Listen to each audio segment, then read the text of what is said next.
All right, all right. Look at that. Like magic. Okay.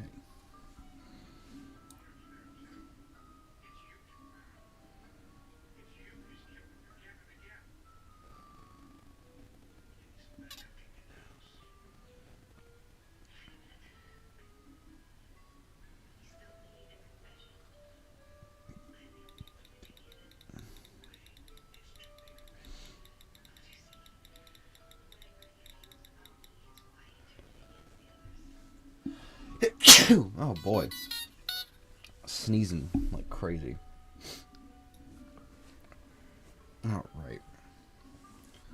Well, if anyone jumps in, enjoy the ambiance for a second while I get up.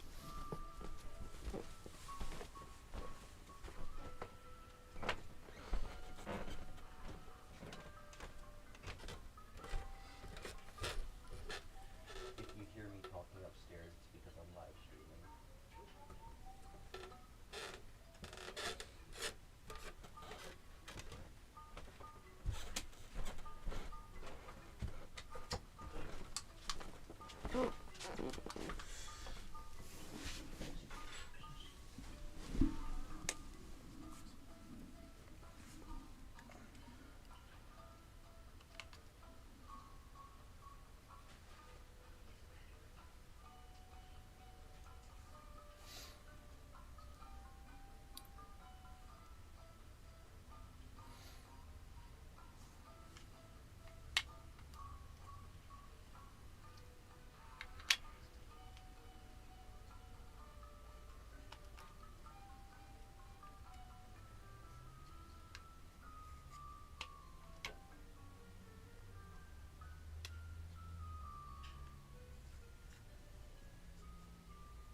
Alright, let's just get this set up and situated. Alright. We are back live. I did default to that. Before I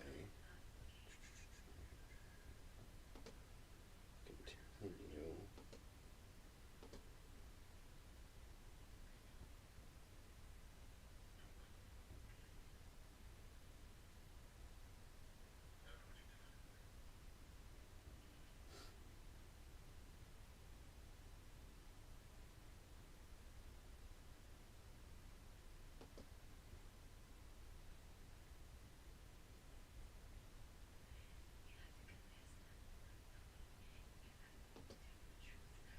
Spacebar does nothing.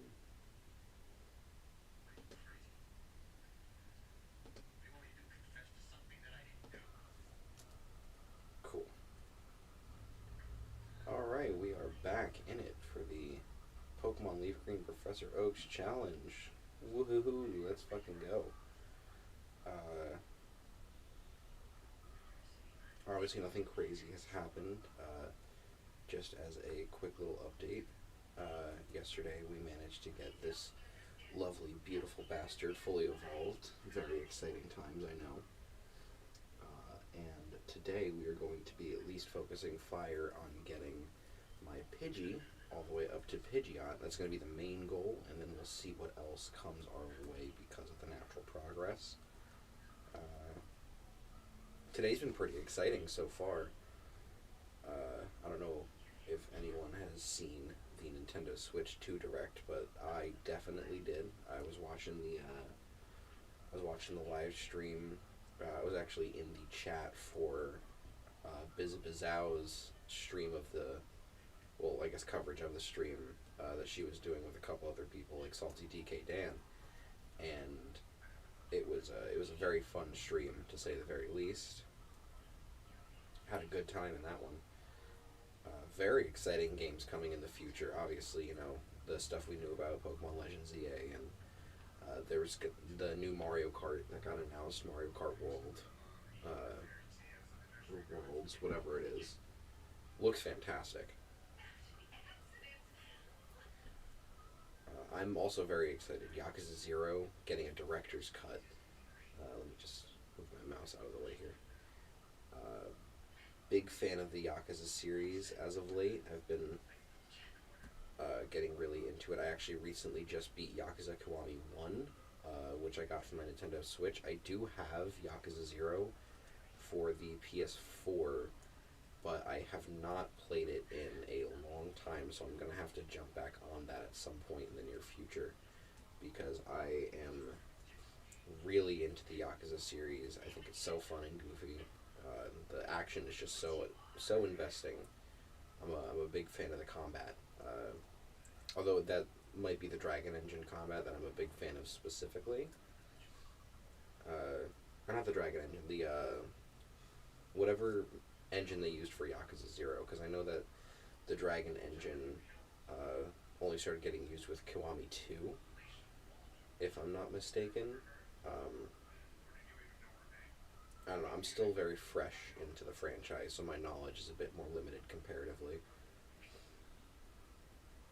That new Donkey Kong game, though, that Donkey Kong game looks fantastic. I am really big on DK, and I'm very excited to see like an open world 3D collectathon type game. Like this is very much giving like DK64, but with like a Wario land almost. Like it kind of feels like Wario Land in terms of like the collecting the gold and building up the money that you have. I'm not sure what else this game is going to be like other than what we've seen in the trailer, but I am very, very excited to see what comes next from it.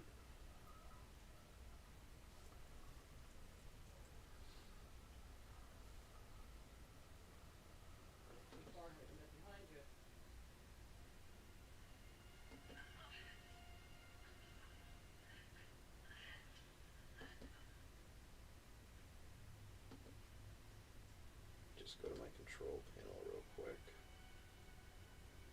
There we go. Oh, no, I keep that up. There we go. Yeah, still getting the hang of this live streaming thing.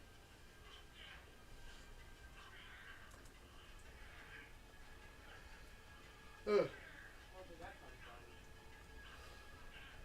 Well, yeah, the Direct was fantastic. I am very surprised by the technical specs of the Switch 2. I was not expecting native 4K. Honestly, I was very much not expecting that without like outside adjustments on the physical hardware, which I knew likely wouldn't be possible. So native 4K and the fan built into the dock, like that's honestly really cool. Obviously, you wouldn't be able to get 4K in undocked play, but I mean, it's already impressive enough what can run on the regular Switch or the Switch OLED while it's not docked. So I'm very curious to see what the Switch 2 is going to look like in that regard.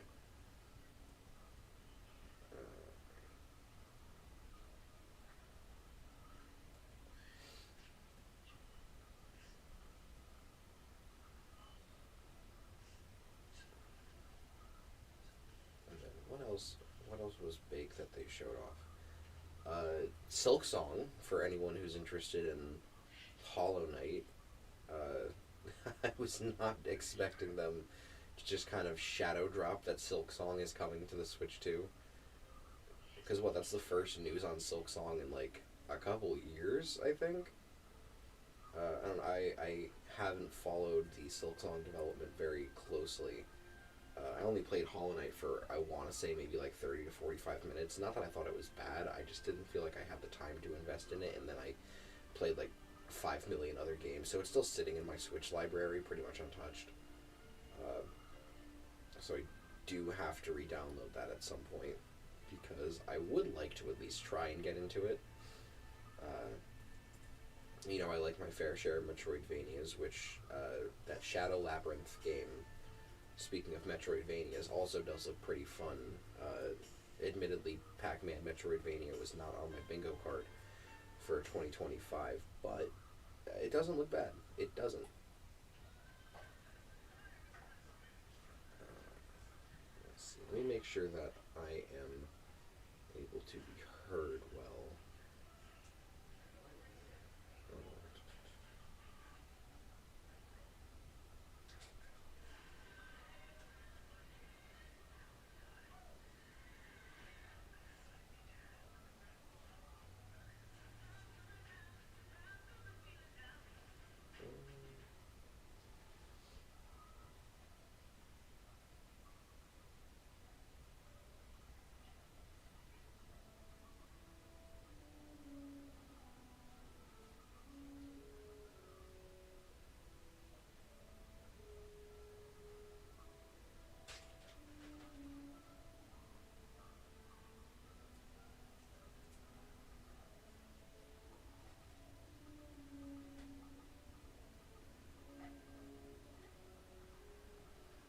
doesn't let me open my live stream on my phone. I think that's a little backwards.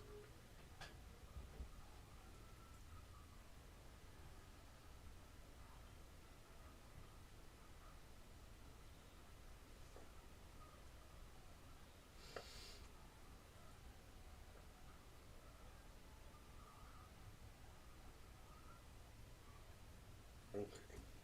Let's see.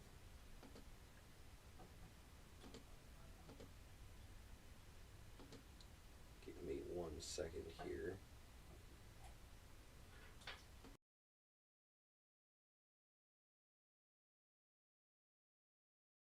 I don't know if anyone has seen the Nintendo Switch 2 Direct, but I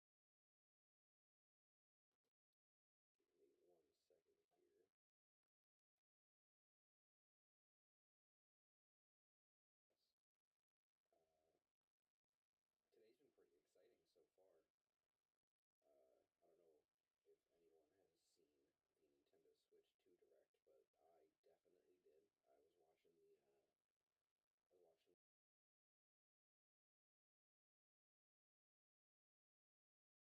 was watching the I was watching. Okay. Sorry, I just wanted to. Jeez. Wanted to test my audio out, see how it was looking for anyone who might jump in. A little echoey, sounds like I'm underwater, but that's probably just the distance between me and my microphone. I mentioned it in yesterday's stream, but my mic setup is not ideal. It's not bad. It's definitely not the worst mic setup in the world, but it is not ideal in terms of where I have to place it in order for me to kind of be sat comfortably.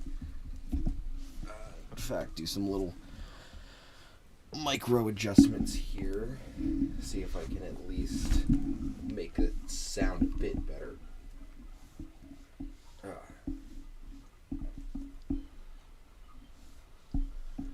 But yeah, that Nintendo Direct though, that was a very fun time in that Direct. I was not expecting to get as much information as we did.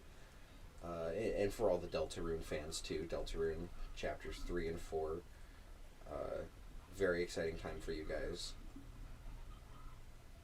I am very much, I think, mostly excited for the new Donkey Kong.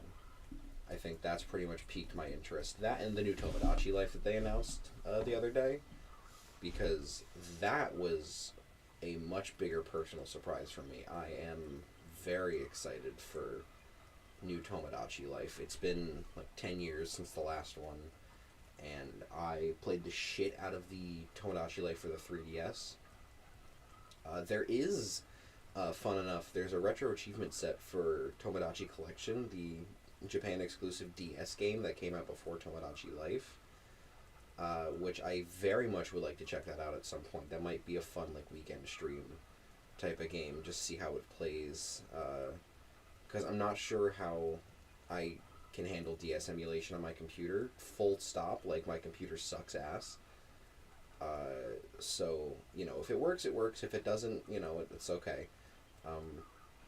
I am able to get at least a little bit N64 running on my computer. I tested out trying to do Paper Mario, because I would like to get the achievements in that personally. Not saying I would do Paper Mario on stream, just because I think that's more of like a personal venture for me as opposed to the content-pilled kind of stuff that I'm going for here. That being said, like other N64 titles, if I can get them to run as well as I can get Paper Mario to run, because it runs decently well, then I might consider live streaming some stuff on there. Probably not like Mario 64 or anything like that, just because I mentioned it yesterday, I don't have a controller with my like emulation here. The best I've got is my keyboard, which like the key binding controls are not bad, but if I'm gonna do a 3D platformer, I'm gonna want to have like an analog stick for prime example. And unfortunately, my attempts at getting a controller set up on here is just not very fortuitous, I guess would be the right word. Not very fruitful in my efforts. Also, pardon the light sniffling. It is allergy season, and the pollen count has been pretty fucking high.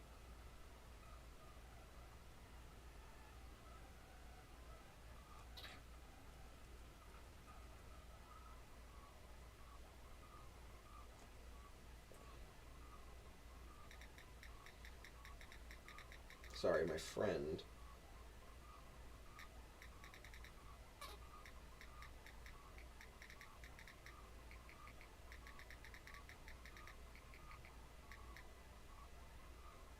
is texting me.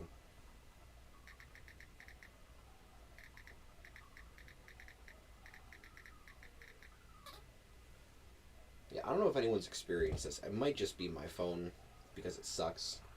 But I have this weird issue. It's an older phone where the audio craps out. Like, it doesn't stay that way if I like blast something out of the speaker. I've noticed the quickest fix is to play like a GBA game or a Game Boy Color game and then just hyperspeed it, because then for some reason the speaker like adjusts itself. In fact, I might actually do that real quick. We'll open RetroArch on my phone and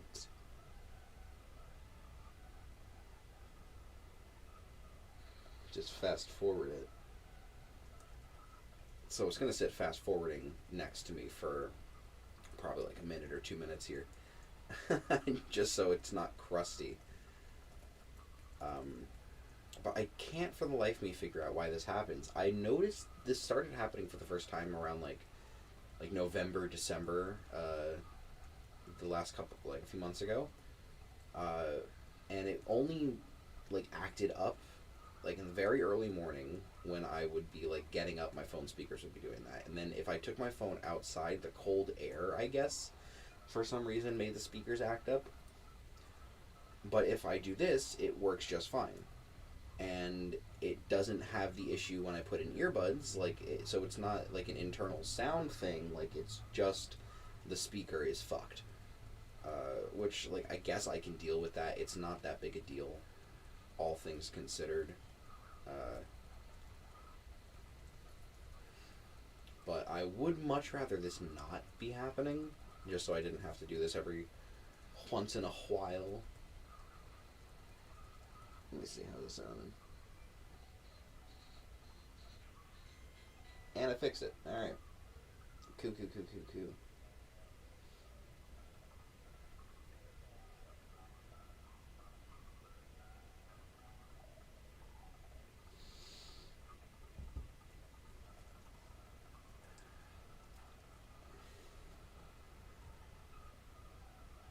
No, it's dumb. I can't see the analytics of my live stream on my phone. Like, I can't look at that as it's live. The best I can do, like if I open the YouTube app on my phone and then go to my channel, oh well, no, now it'll let me look at my live stream.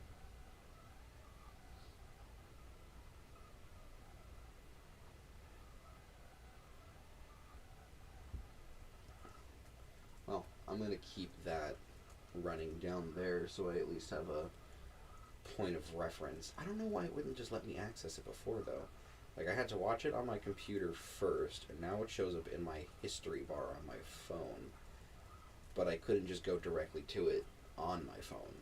Like, it's a bit roundabout. Alright. Now, I know I'm kind of talking into the void right now. You know, no one's here, but that is a-okay with me. Because you gotta start somewhere.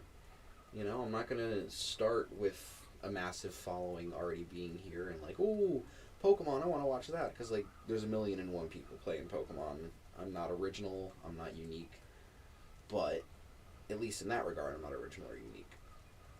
But I'll get there. I will get there.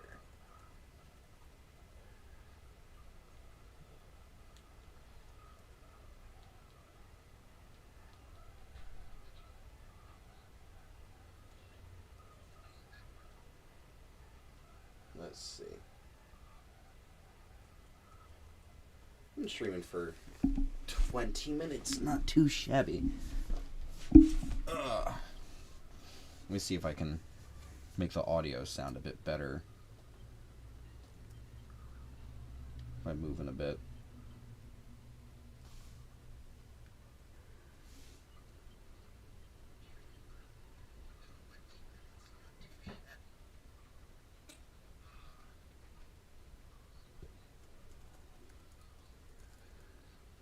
As it turns out, I can make the audio sound a bit better. Also, I'm realizing there's about, I want to say, like an 8-second delay, give or take, between when I start talking and when it actually registers on the live stream feed. Which, like, it's not horrible. That is not a horrible delay. I would rather there be no delay, but what are you going to do? I'm using a dinky laptop that was very much not designed for live streaming purposes. So the fact that I am successfully streaming at all, honestly, is a bit harsh. Harsh? That's not the word I'm looking for. It's a bit lucky.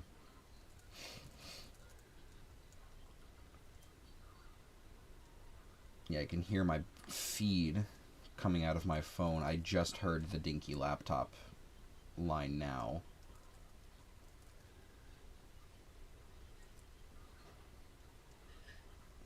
So it's a lot longer than an 8-second delay, actually.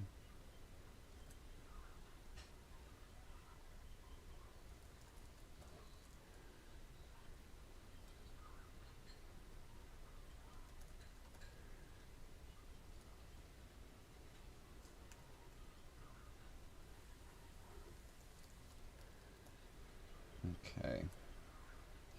Yeah, I know my my conversational skills are not all that engrossing right now.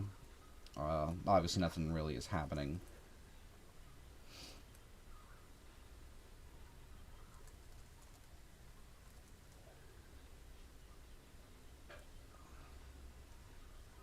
All right, we're almost at a Pidgeotto, which I am very excited. We're almost at another evolution gained. Now, the one thing that I'm a bit miffed about with this set, and, like, I get it makes sense, so that way, like, if you're going to go for the points in the set, you got to actually go for it. With the achievements for the Professor Oak Challenge, and I'll show you guys real quick, actually.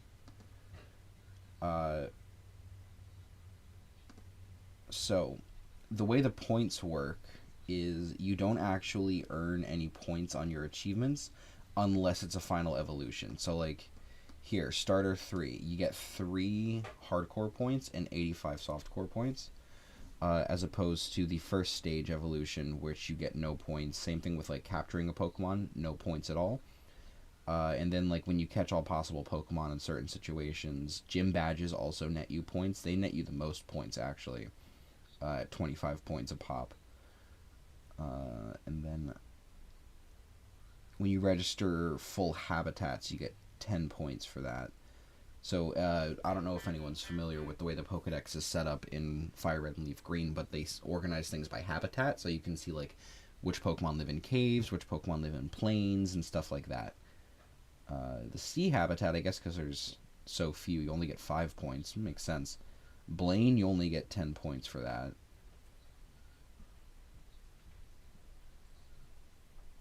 Okay.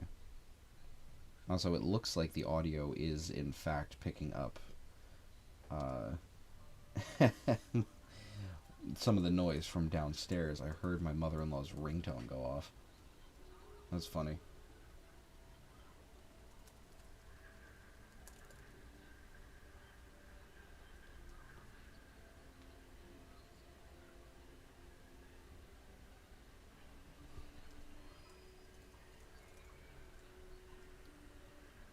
Alright. Oh, there's no PP. No more PP. Oh, boy.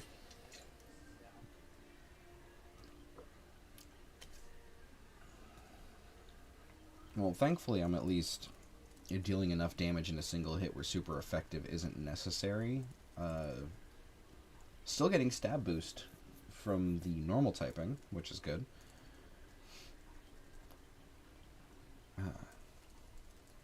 You know what else was good? I watched the new episode of Daredevil from last night. I typically don't watch it the night of, just because I want to get my fiance into Daredevil, but I want to show her the first 3 seasons, and then probably show her uh, the Punisher show as well. I don't know if I necessarily want to show her the other ones because it's a whole investment, uh, and I'm not sure how relevant the other Defenders are going to be. Also, here's Evolution. There we go. Achievement unlocked, Pidgeotto. There's something to be proud of right there. We're making some progress.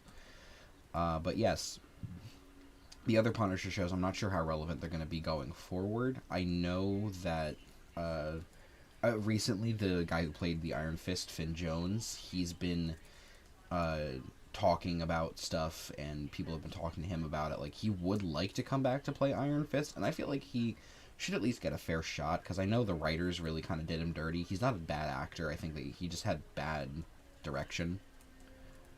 So I think it's possible that he can come back and play Danny Rand again. And I would love for Mike Coulter to come back and play Luke Cage. He was phenomenal in the role. Same thing for Kristen Ritter as Jessica Jones. I liked her quite a bit as well. I didn't have any issues with the casting for any of the Defenders. I mean, especially for Matt Murdock. They really knocked it out of the park with Charlie Cox. He absolutely kills it every time he's on screen. And I'm loving the direction that the new show is going in. Not to get into any spoiler territory, because I don't know if anyone who watches that show will ever pop in here, and I don't want to spoil the show for someone. But I am very much liking the direction that it's going in. I know some people were a bit apprehensive because, they were kind of holding back on doing certain things, which, like, understandable. You don't want to kind of blow your load all at once if you're doing, like, a longer series here, because unlike previous MCU shows where, like, they kind of cap out at 6 or 9 episodes, this one's going for, I think a full 18 episode season, which is really good. I hope that they continue with this trend going forward, because I would prefer if the shows had more time to really flesh out the concepts that they have in them. Like, that's what I think, like, the Falcon and the Winter Soldier could have used, is, like, maybe, like, a 10 to 12 episode season instead of a 6 episode season. Like, it needed time to flesh out the core concepts and to kind of build up for what they were doing, because then maybe Falcon and the Winter Soldier would have been a better lead into Captain America Brave New World. Because that movie was okay.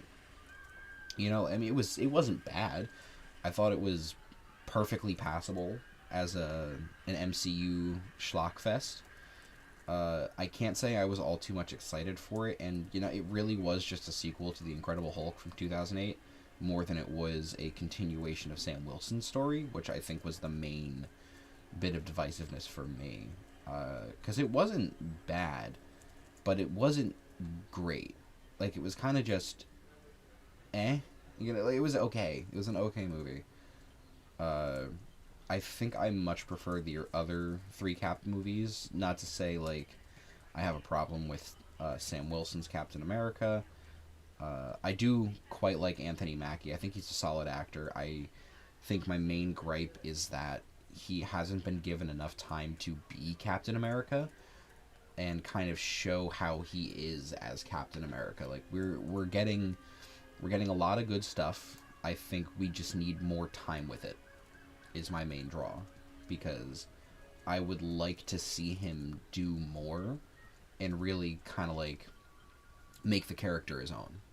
Because he hasn't had that opportunity yet to really flesh himself out and develop the character in a more meaningful way. But I know he's got the potential for it. Like, he's not a bad actor by any, like, sense of the word. So he just needs that opportunity to really show what he's capable of, and I think it'll be a much more worthwhile endeavor overall once he can actually, like, show his stuff. That being said, Harrison Ford as Thunderbolt Ross wasn't bad. I think he pretty much ate up every scene he was in. He did a wonderful job. And, his Red Hulk honestly wasn't bad. I mean, there's not much you can do with that kind of, like, basic ass, like, CGI man. eh, he did his best for being giant hulking rage monster. I know the Red Hulk typically isn't a giant hulking rage monster. He's usually a like more methodical one of the Hulks, but gotta have your big CGI slugfest in there somewhere. The real standout for me was Carl Lumley playing Isaiah Bradley. I thought he did a phenomenal job in that role. He was just so gripping and engaging to me. I really felt every ounce of emotion that he displayed on screen. He actually did a really good job. Um, and then another shout out I want to throw at Tim Blake Nelson, because although he didn't get to do a whole lot, like I thought that he had a lot of potential set up as the leader. I think that they could have and probably should have done more with him.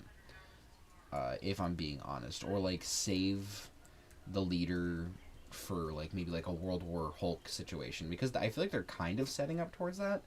Because I don't know if anyone watched She-Hulk, but I know the end of She-Hulk, you know, Bruce shows up and he's like, "Here's my son, Scar," and it's like, well, all right, because then that means he did bone someone on Sakaar, like, because that's the only place that makes sense, is that he got down and dirty on Sakaar with someone, and that someone not only survived but also went through the process of childbirth, which, you know, that's the Hulk for you.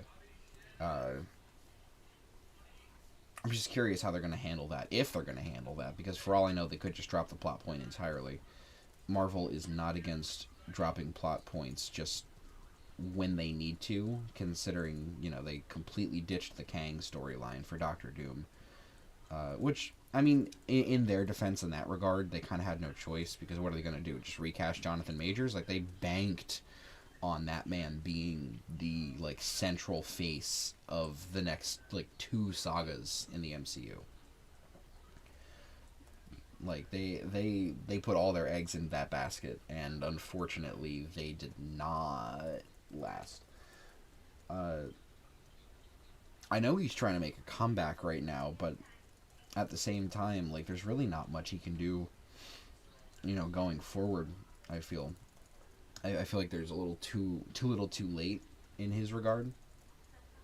I am really hoping that, you know, what's coming with the MCU is at least going to be more favorable overall, at the very least. Because like I'm a big fan of the MCU. I can't say I've been a fan of what's happened in the more recent years. I lost a lot of faith after Secret Invasion. Full stop.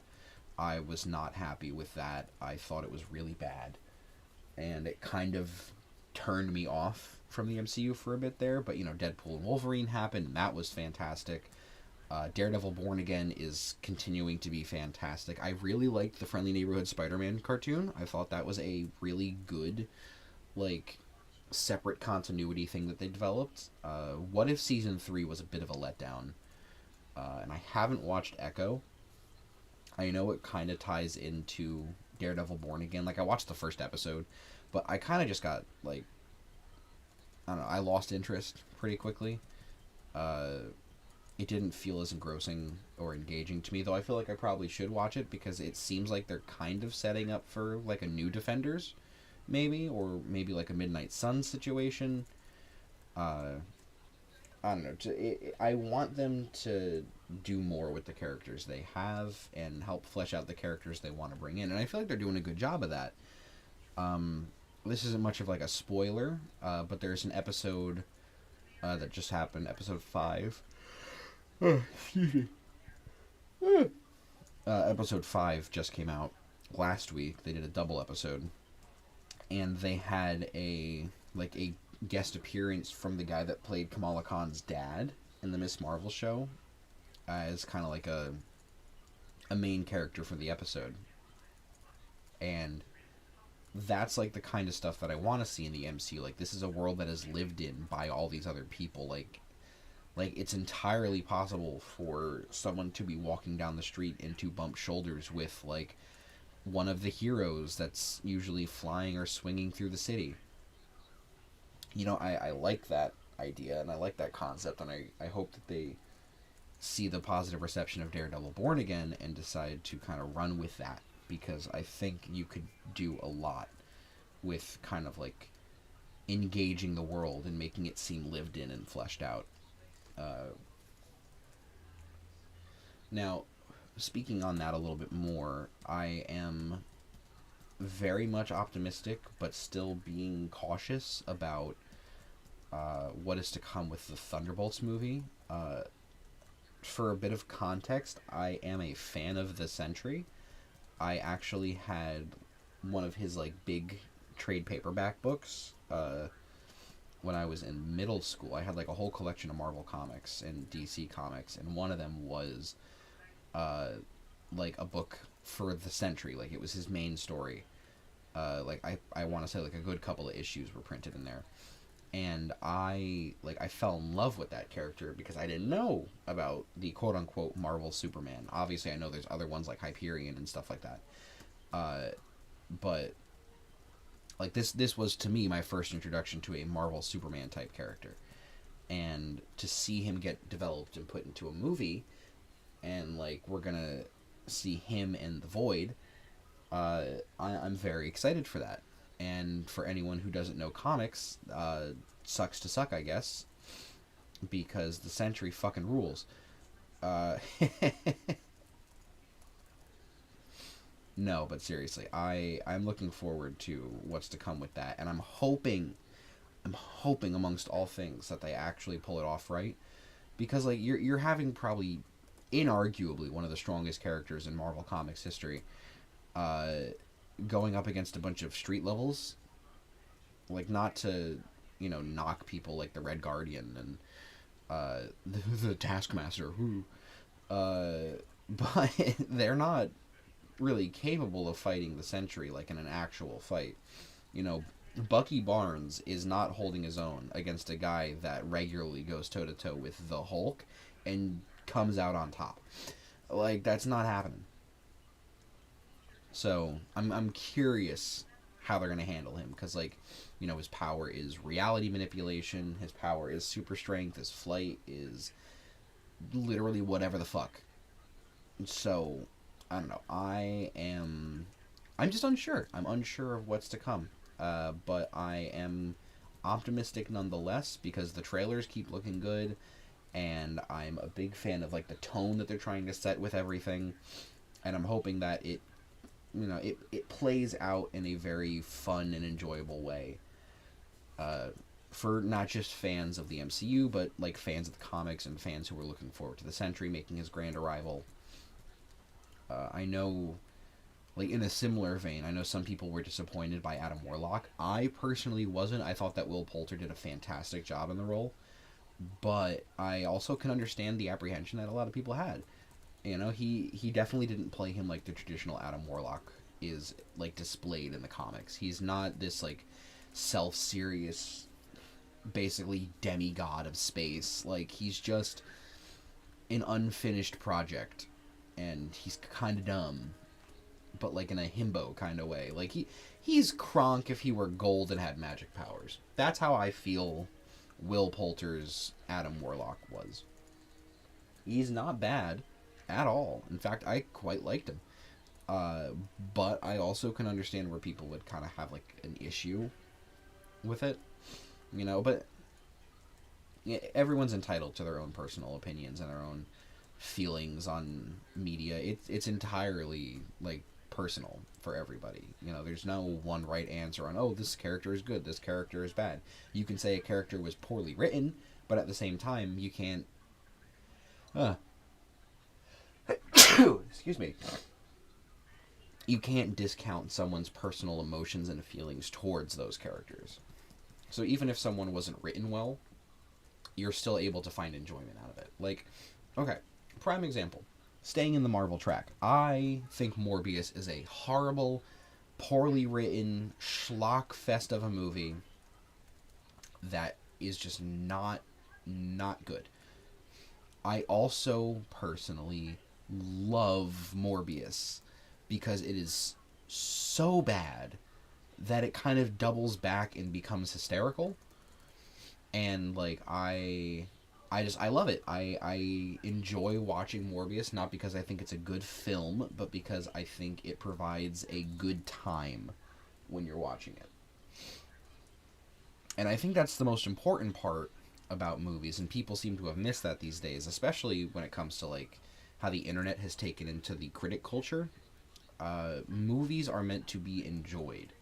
They are a entertainment source, and enjoyment doesn't necessarily mean like you're laughing and having a joyous time, but like you're supposed to get something out of the movie. You're supposed to feel things when you watch the movie, and whether those things are, sadness or anger or happiness or just like laughing at stupidity, like you're getting something. And when a movie is able to give you that something, I feel like that's the most important part about the movie watching process. And that's been lost on people these days. Not to get all preachy, but like I use the service Letterboxd to record the movies that I watch, which if anyone's interested, I doubt anyone's gonna find it from this stream VOD, since the only person viewing this stream is me on my other phone, just so I can keep track of audio quality. Uh, but if anyone cares, Sage Scribe on Letterboxd, same profile picture. You're gonna see Chris Griffin hitting a vape because I think it's a funny picture. But that's my account on there, and I record my thoughts on movies. And one thing that I've been doing is, really trying to take it seriously, but I've come to the understanding, as I've seen other people's Letterboxd reviews, and I've, kind of watched more movies, because I have watched quite a few movies this year. If I can actually pull that up real quick, I can look at my profile. I've watched 59 movies this year, and I think about 42 of those movies have been first-time watches. Okay, it'll be 58 movies, because they counted the 4-part limited series Adolescence on there, which I don't know if anyone has watched that yet, but that is a fucking phenomenal show. I think the final episode, I think the show is great. I think the story is great. What I think could have been done better is, I feel like the pacing of the last episode, I understand it's kind of trying to convey, how the different emotions are being reflected for these people in different aspects. And, obviously we're supposed to experience, the slow burn of grief over a child's mistakes. That being said, I feel like there was just certain things that were left kind of wanting. I wanted to learn more about D.I. Bascom and what was going on with his kid. I wanted to know what happened with the main kid's friend. There's a lot of things about it that, if you haven't watched it, I'd say give it a watch. It's 4 episodes at an hour apiece. It's not bad at all. And I had it described to me like this by my fiance's aunt. She said that even if you don't have kids, if you're an adult, you should watch this. Because, it definitely was meant more for, parents, people who have children, to watch it, because you're supposed to experience the pain that the parents experience and the stress that is induced by the actions of a child. But I can definitely understand why, even if you don't have kids, you should watch it, because it is a phenomenally acted program. And I know some people can't stand the British accent these days, but if you can get past the British accent, for those who give a shit, it's a worthwhile watch. And my fiance reacted to my chat.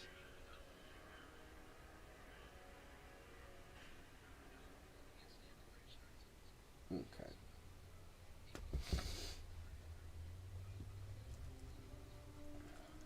Sorry, trying to stay posted on my phone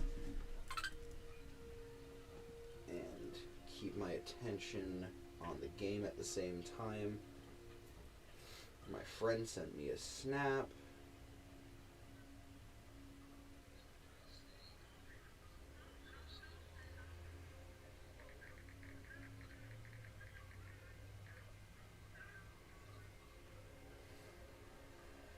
Okay, there we go. Back to it. Wow, 45 minutes have gone by. It is crazy how much time can fly when you are sitting in a room talking to yourself and playing video games. Oh boy.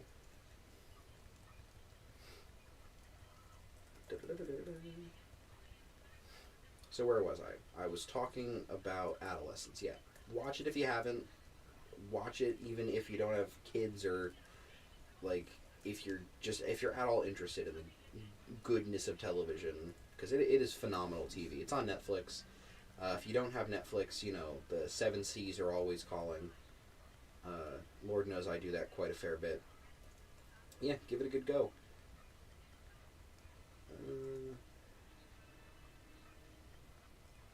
Outside of that, you know, I've been going to the movies a lot more. You know, I mentioned the Letterboxd stuff, going to the movies, and last week I saw that new movie Novocaine with Jack Quaid, and oh my goodness, like that movie is such a fun time. I had such a blast watching it. Really good action. Uh, a surprisingly like touching romance to it, and it was a enjoyable movie. I enjoyed myself quite a fair bit, and it really set in stone for me how bad I want Jack Quaid to play Max Payne in a new movie, because Max Payne deserves better than a Marky Mark feature. Because he's, you know, all credit to Mark Wahlberg where any kind of credit is due. He's got good comedic acting. I think he does decent action. That being said, he was not Max Payne. He is very much Marky Mark of Funky Bunch fame.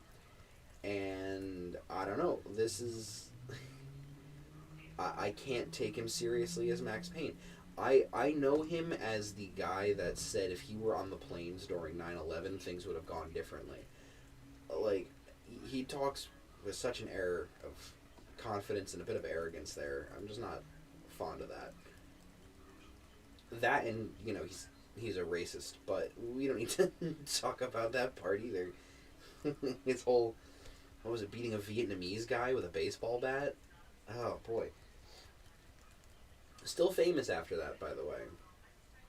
No, if any normal person did that, they'd be in jail for a long time. But no, he's Marky Mark of the Funky Bunch. He was in The Happening.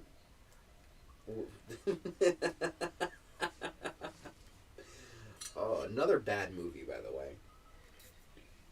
If anyone wants to laugh at just something that is really poorly acted, you know, watch The Happening. Are you gonna kill us? What? No!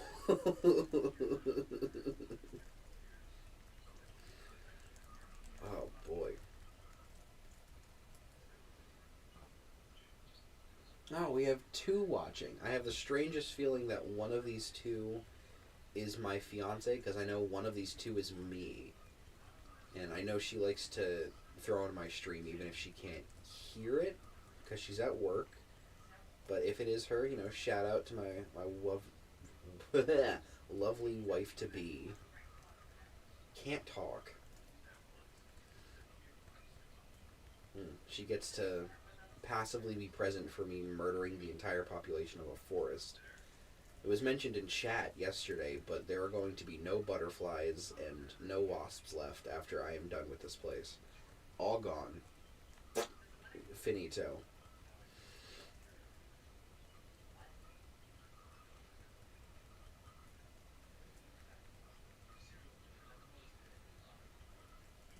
Alright. We're making some decent progress here. Level 24, I have a little under 12 levels left to go before I reach my goal for Pidgeot, which is going to be very exciting. I think, depending on how fast I can evolve Pidgeotto to Pidgeot, we might gun for Caterpie and Weedle next, just so I can knock a few other pieces off the board.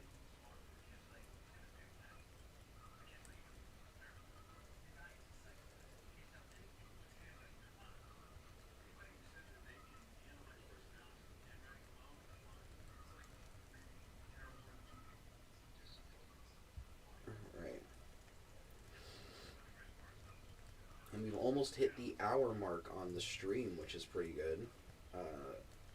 Debating on whether or not I'm going to take a quick break at some point to go eat. Not sure what there actually is to eat in the house, although that does remind me I have to do something real quick. So you guys enjoy the super speed on my screen here. I don't know, I can still do things.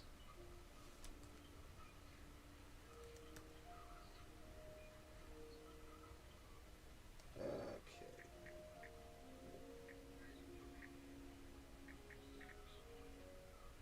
I don't know, I keep stopping, but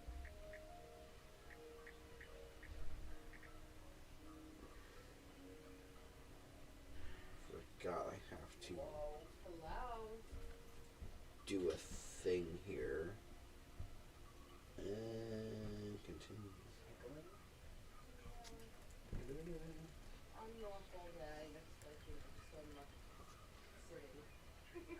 Continue. No.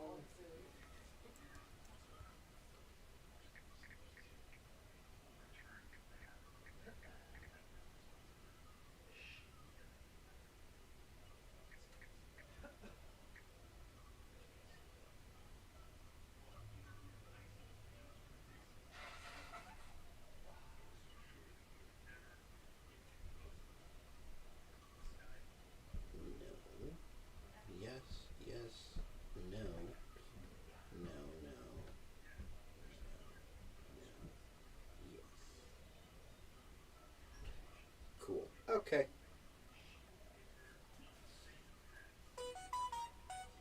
And there's my crunchy ass phone audio once again.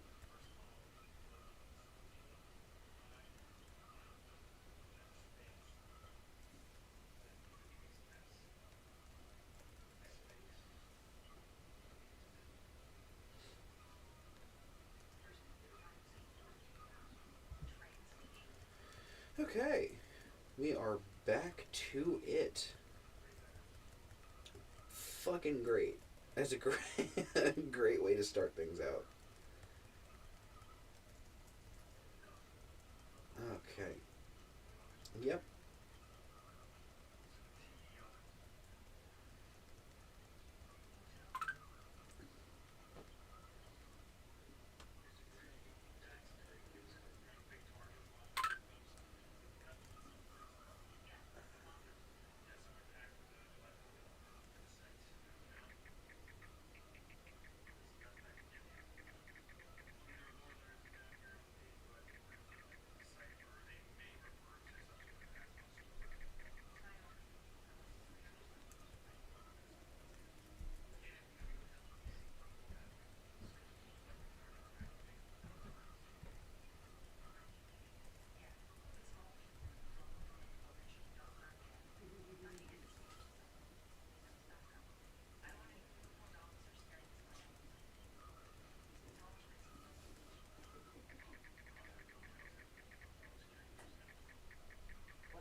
You gonna go shopping this afternoon? Well, don't forget I got my thing at 4. Okay. I'm sorry to keep cutting and running here. Kill. We're going.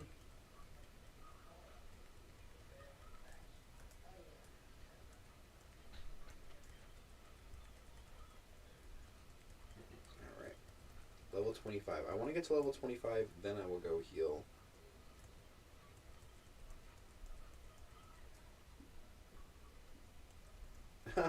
You absolutely can. You can hear stuff downstairs. That's funny. That is funny. Alright.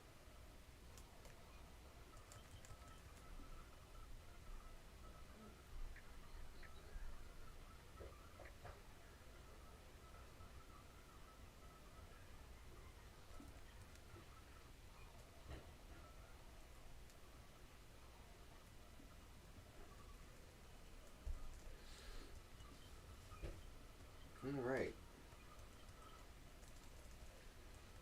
We're almost there. Just 11 levels to go, and I can actually move on. This is moving a lot faster than I expected it to. I was worried that this would take longer, but it is progressing fairly well. I think I'm getting lucky on experience yield at least a little bit.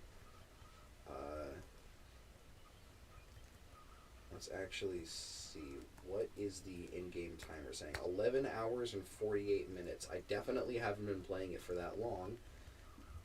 So thank you, Super Speed, for making this so damn efficient. Because Lord knows I would not want to do this at like normal speed. A few years ago, I tried to do a Professor Oak's challenge on Pokemon Crystal, but I very specifically was doing the 3DS Virtual Console version, so I could not use Super Speed. I was just doing all natural level grinding, and I fucking fucking hated it. That was a big mistake on my part trying to pull that one off. I regret attempting because I was not patient enough for it.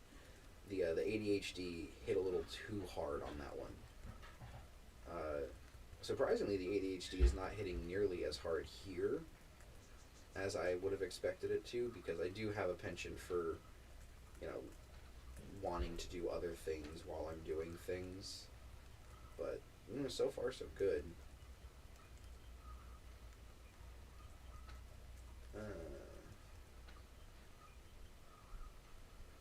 Let's see.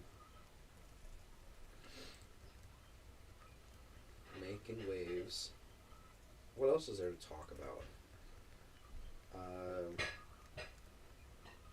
I don't know if anyone's into anime at all. Who knows? I might get comments if anyone comes back and watches my VODs. I was watching Solo Leveling. All caught up to that, thank God.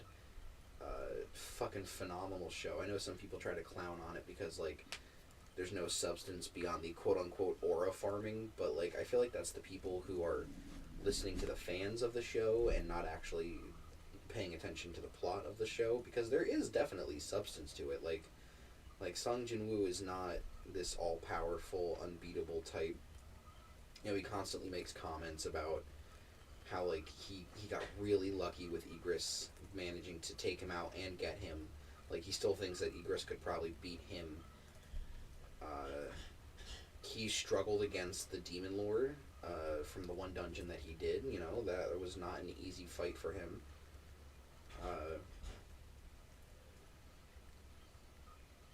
And I know he had a bit of a struggle against the bug guy, whose name I'm forget. I know he just named the Shadow, but like I forgot it already. But admittedly, it's been almost a week since I watched that, and I have enough retention to recall, like, oh yeah, this is what happened here with X, but like names, obviously, I'm not gonna hold on to all of it.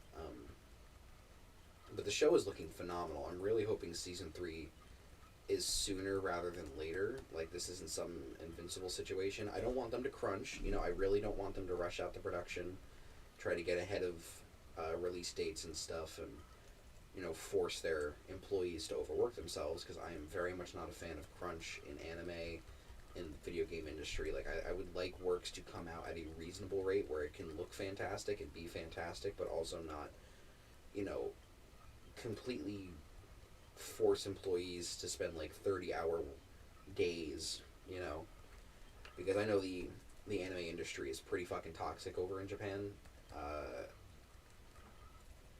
Although I know it might be different, because Solo Leveling is a Korean anime based off of a manhwa instead of what I know most people expect from anime, which is based off of Japanese manga.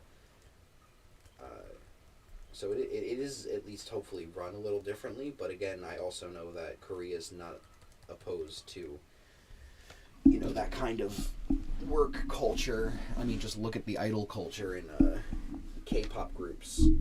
You know, it's definitely very much like labor intensive.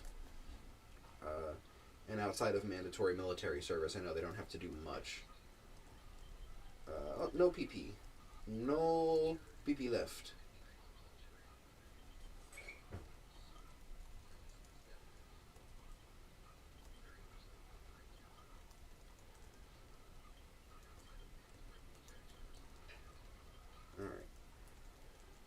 Sorry, I'm listening back to the audio for the stream, and I'm trying to make sure it sounds clear. That bumping was me adjusting my mic for a second and kind of like fixing my my sitting position. I've mentioned it before.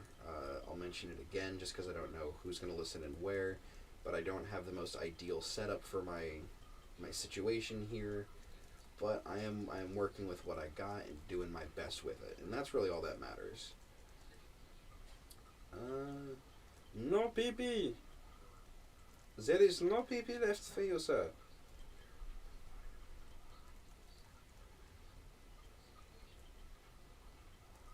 I smell something downstairs. Someone's cooking something. I love when like I can smell the food, can't identify the food.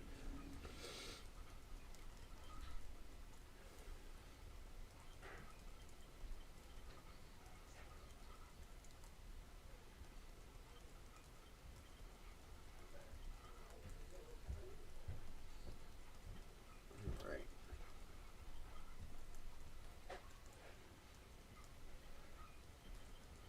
Oh wow! I actually finished off Tackle 2. I stopped paying attention to the PowerPoints on that one, admittedly. Let's see. Is Quick Attack enough to get me to level 27? If I can net 2 levels of pop off of all the moves that I have, that would be great. And I know I'm going to get Wing Attack soon as well, so I'll be able to fully set myself up on attacking moves, which would be phenomenal.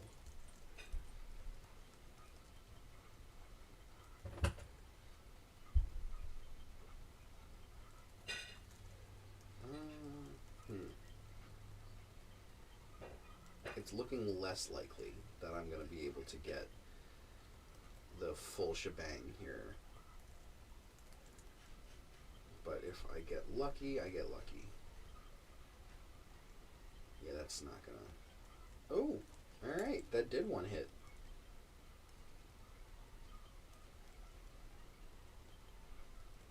Wow, alright.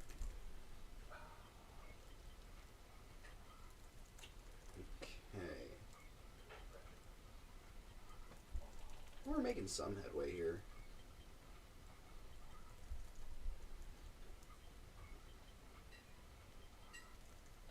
Oh, someone sent a heart, looks like.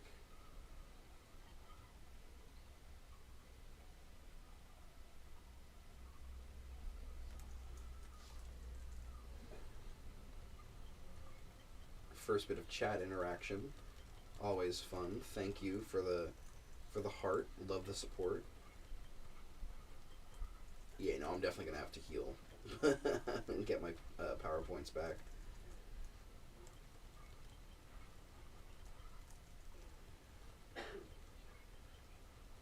Oh boy.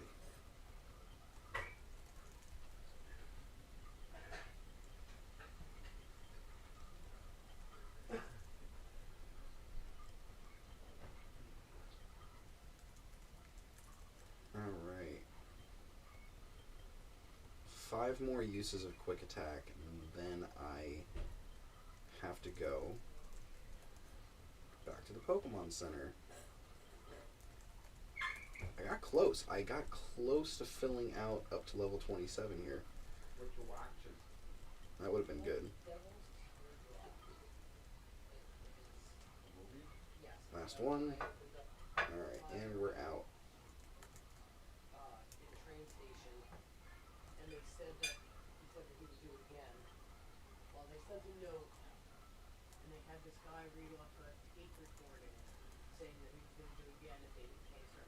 Okay.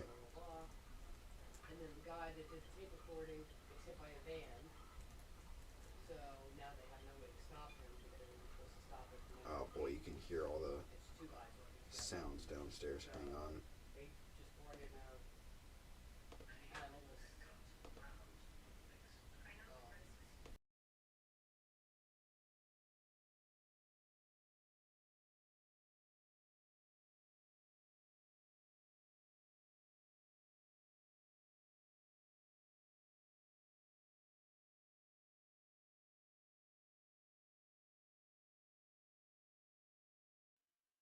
Okay, I put a noise suppression filter on. I'm hoping that does something.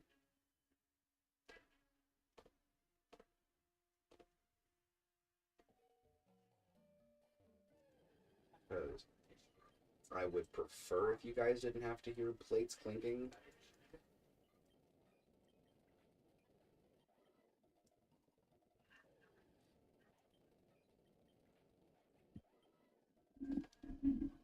Okay.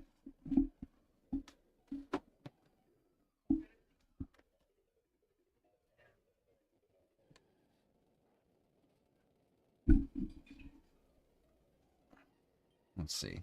This might sound better, honestly, where I've positioned it now.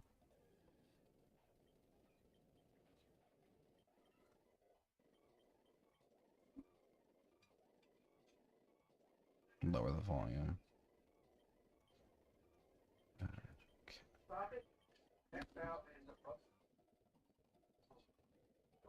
Oh yeah, that's way better. I can actually hear that.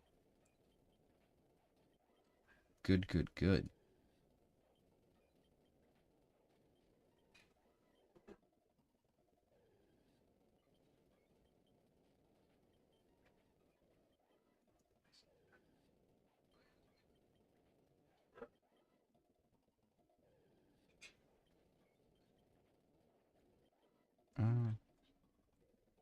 Definitely want at least some game audio here. So we're not just doing the fabled ASMR stream like mentioned yesterday.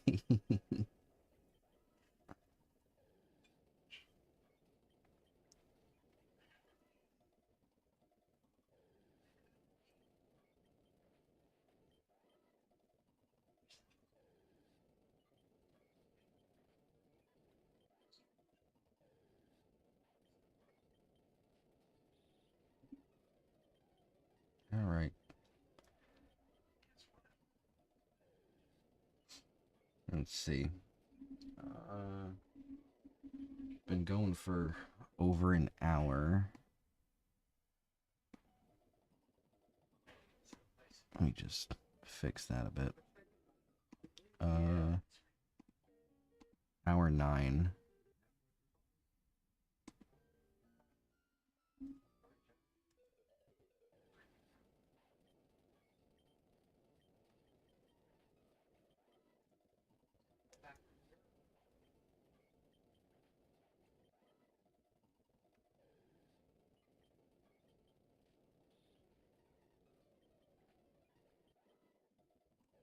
All right. This paralysis is starting to fucking bug me.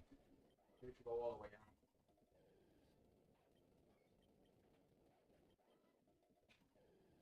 Not to make a pun about the fact that I'm bodying bug types.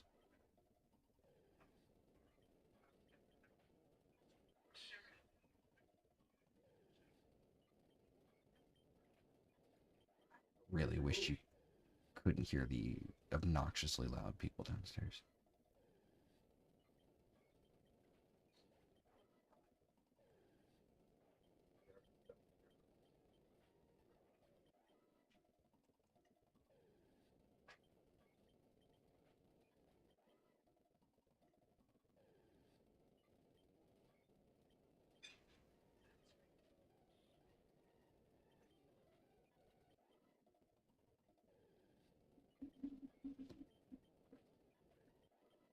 Oh boy. Well, at least it's just me in this stream. Just me, myself, and I, not another soul.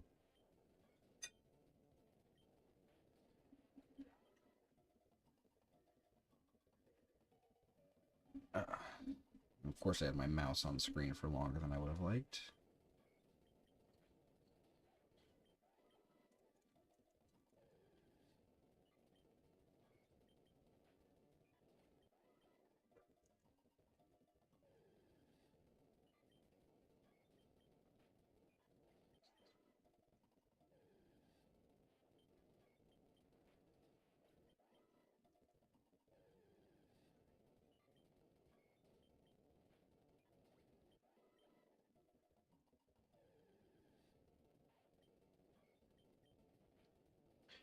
Oh man, I'm hoping that I can have this challenge finished sooner rather than later because I want to be able to make the video for this, but I also don't know how long that process is going to take. I'm going to say expect the video in like a few months, just because I'm only going to be streaming like twice a week, maybe 3 times a week, but I'm only going to be doing this twice a week, Tuesdays and Wednesdays, just because that's my most consistent free time. Uh,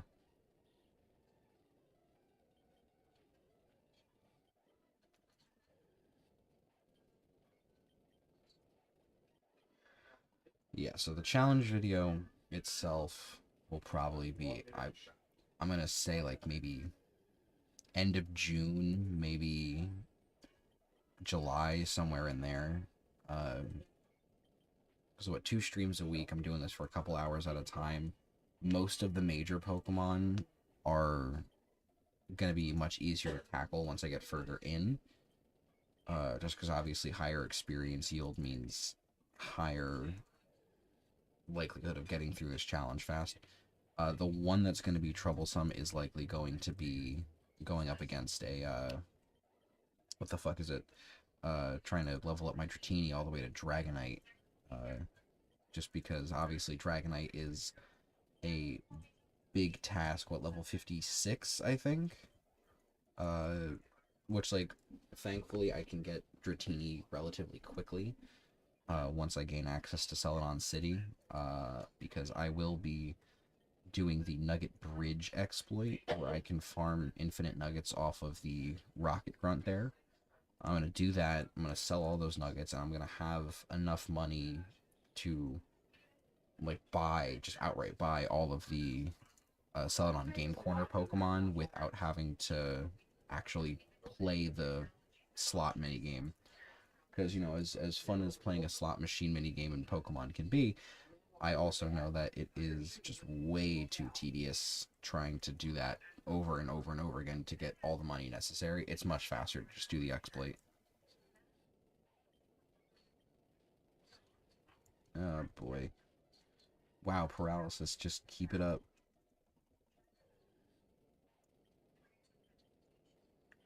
Alright, we're gonna switch my moves around a bit. Level 28. Okay. 8 more levels to go.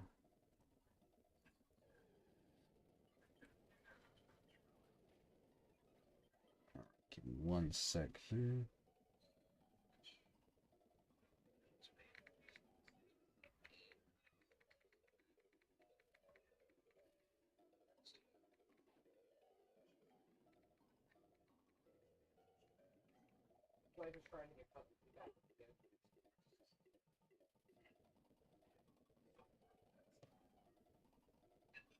Okay.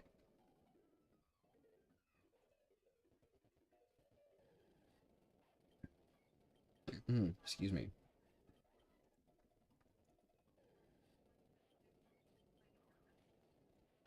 I was letting my friends know that I have 8 levels left on Pidgeotto before it evolves into Pidgeot. I know some of them might be interested in watching a little bit.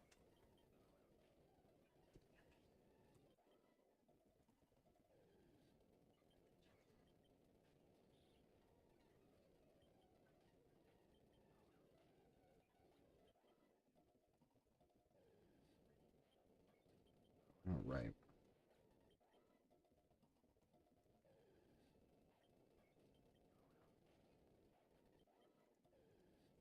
Oh, that was like instantaneous. 1212 times 1212 EST, folks. I don't know if anyone pays attention to like angel numbers and stuff. I know not everyone's all for that, but I like them.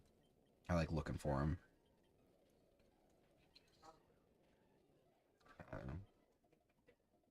My fiance and I actually have a special thing with the angel number 333. It's our thing, basically. Uh,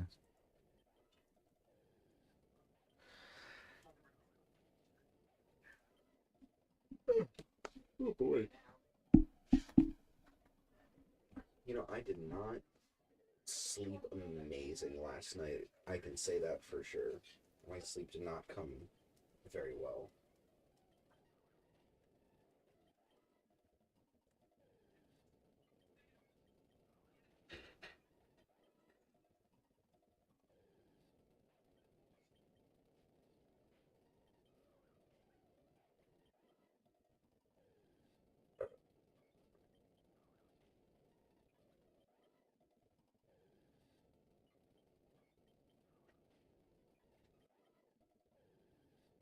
We're getting there.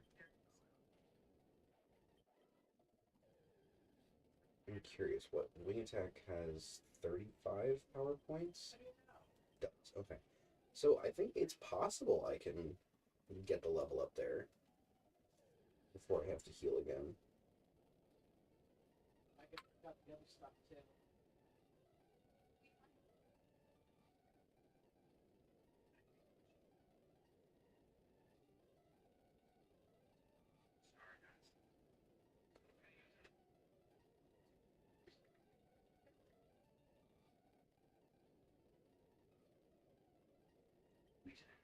Sorry, got a Snapchat message from my friend.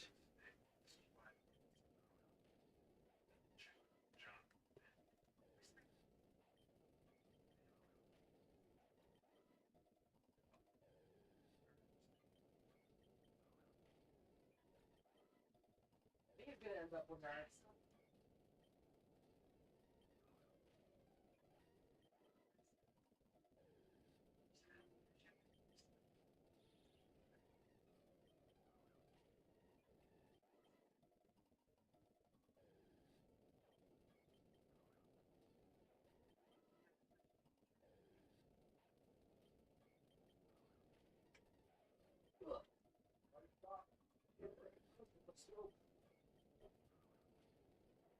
One of the eggs exploded and your last egg cracked.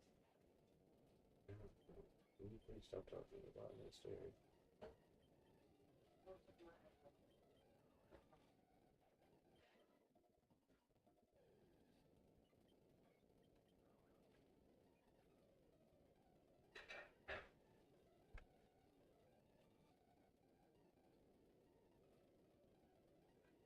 1 sec.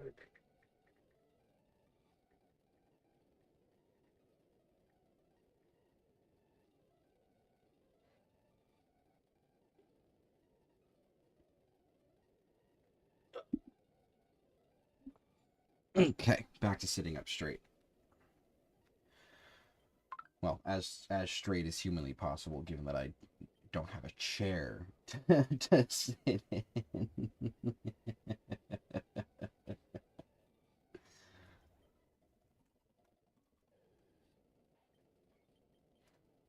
Okay.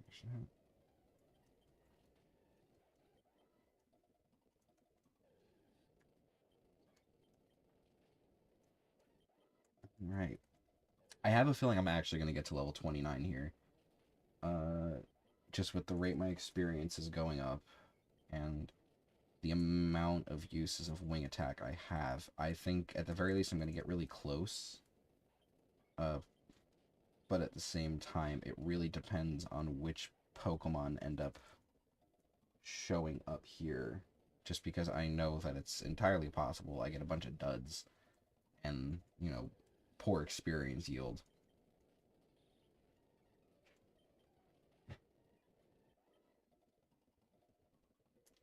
Come on. The one thing I'm dreading the most here is encountering a shiny Pokemon. Like, full stop, I'm terrified of that because, like, I'm gonna want to catch it, but at the same time, if it's a Pokemon that I've already, like, finished the evolution for, I'm just gonna have a useless shiny Pokemon. And that's no fun.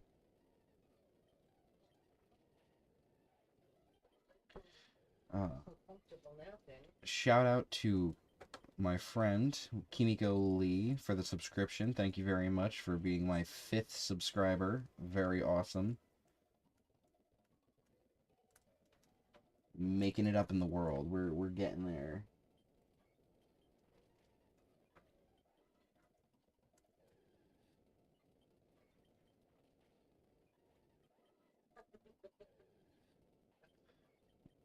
Right.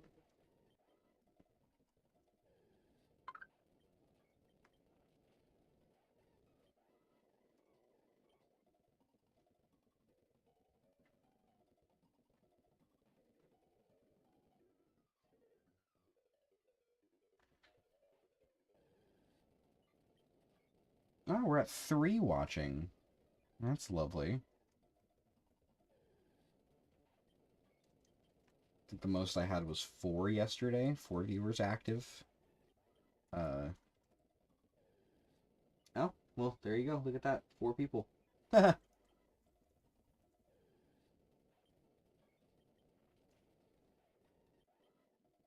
right. Well, we are gonna keep on hammering away at this then. I'm really hoping that I can at least get this to level 29. I'm definitely gonna do it. 12 power points left.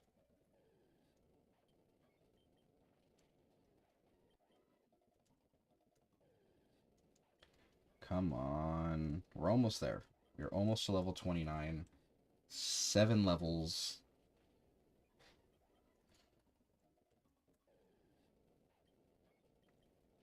Oh my goodness. Oh my goodness. No, stop. Oh my god. Wow, that was just a lot of shit.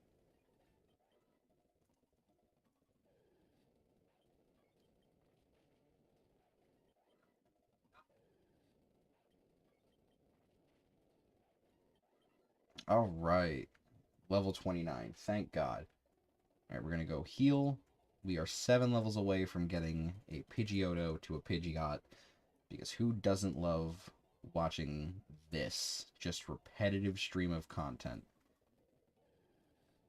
See, this is definitely, I said it yesterday, this is definitely the hardest part about doing a Professor Oak's challenge is the early game when you have to grind against level 4 Pokemon to get a level 36 evolution. It is absolute hell. And like, without modern experience share, this is even harder, admittedly. Uh, and I know some people have their problems with the modern experience share system, but it makes grinding so simple. Like you don't have to worry about it at all. It comes naturally and it works. Excuse me. Had to take a sip of the water. Make sure to stay hydrated, folks. If you're not hydrated, you're not doing it right.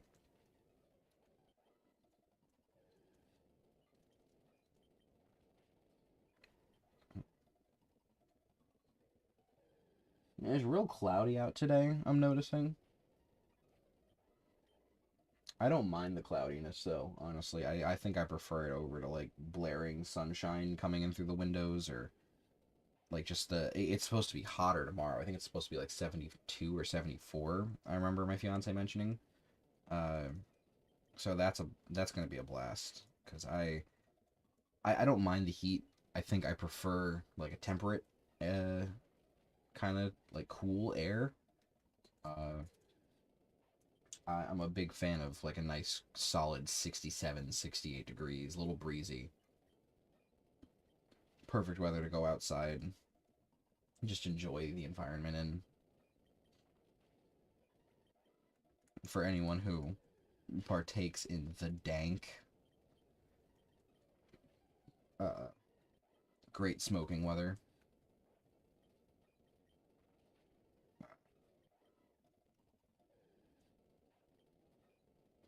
I gotta say, I do prefer smoking with other people as opposed to smoking by myself. I've found over the years, I like being able to, pass the joint around and have a conversation. And I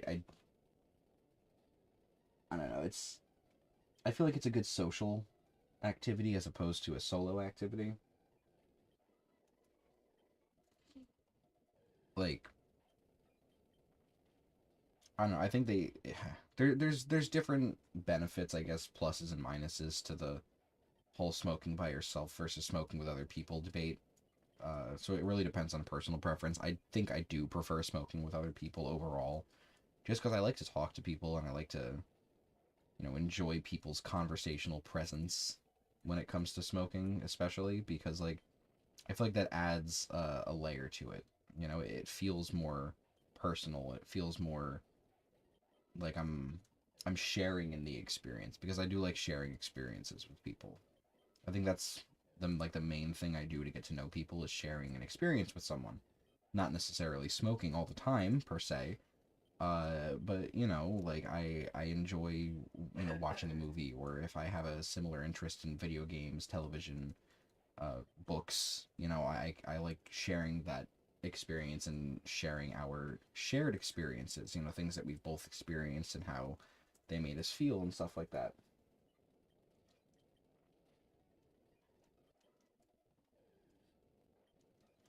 Oh man, yeah. This is the dreadful part about this grind is just bashing my head against a wall and getting through the hard part. Thankfully, I mean, it's not moving dreadfully slow at the very least. I'm making at least some headway here. I'm definitely gonna hit level 30 sooner rather than later at the rate things are going. Uh, but I also think I might want to just jump to the Pokemon Center immediately after I'm done getting to level 30 and then heal up again.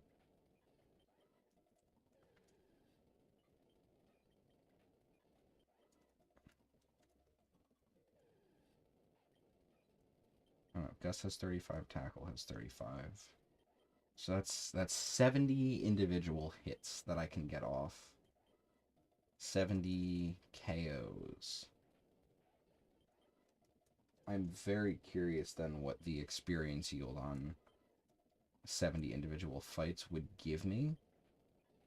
Because this only gives me 65. Because Wing Attack is 35, but Quick Attack is 30. So I get 5 less fights on Wing Attack and Quick Attack together versus Gust and Tackle.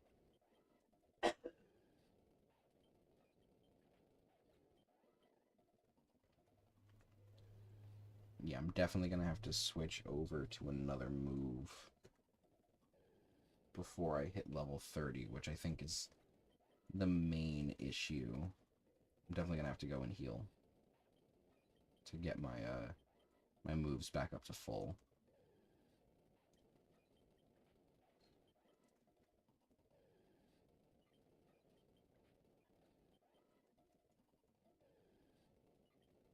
In the meantime, I'm still doing my party randomizer for Emerald. That's going pretty good. I actually just got the achievement for getting all possible Pokemon. Technically, I don't have them quote unquote registered in the Pokedex, just because this is still pre Tate and Liza, let alone pre like Elite Four and Champion, which means I haven't gotten the National Dex upgrade, but I have at least owned all 385 possible Pokemon in the Hoenn region. So that's good. One of the big major steps out of the way is tackling that achievement. The rest of them are all combat based, and then there's one achievement that is using a Pokemon with dive, and then I lose the Pokemon that I'm using dive with while I'm in the middle of doing a dive. So it's very wordy, but I'll encounter a Pokemon underwater, and then that Pokemon that I had dive on before I dived under the water is going to be replaced with something else entirely that doesn't have dive. They have one of those for surf as well, but I already got that one pretty quickly. I made sure to get that as soon as I got access to surf after Norman's gym. Just because I figured it would be faster that way. Like, I've got the body of water right there in Petalburg. I can go there. I can get the item that's across the water, too. So it's kind of like a two birds, one stone situation. I don't necessarily need the items, especially because the gym achievements all have, like, specifications on not using items in battle, set mode with level caps in place. They're soft level caps, though, so I at least can like meet the level cap, go into the fight, and then level up beyond said level cap. The excuse me. The one thing I'm worried about is the Elite Four and the Champion, though, because while the level cap is a set level cap for the first fight, and then if you level up beyond that, like, it's fine, you also have to do it all in one go. So, like, I'd have to save before the Sydney fight, and then if my teams can't hold up to snuff by, like if I'm not able to do a solid enough team for the Drake fight, for instance, I have to restart the whole Elite Four run over again, which is incredibly time consuming. But you know, that's at least like that's a little bit further down the road. I have to defeat Tate and Liza's gym still. I actually just finished the Magma hideout using the Magma emblem from Mount Ember. Not Mount Ember. Mount Pyre. Yeah, Mount Pyre. I got the Magma emblem, went through the Magma hideout, so now I have to do. I have to go back to Slateport, do the submarine, go back to Moss Deep, or not Moss Deep, Lily Cove, and then do the Aqua hideout there and defeat the Matt, the Aqua admin. Also get the Master Ball because, you know, why not? I'm not going to use it, but I'll have it. And then I can go and fight Tate and Liza. Super fun.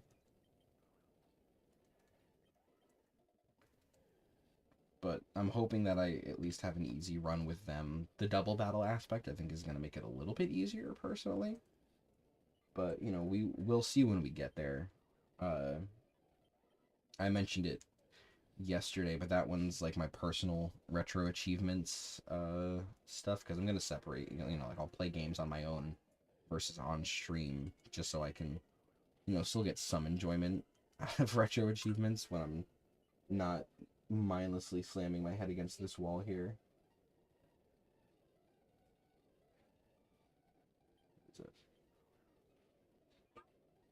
Mm-hmm.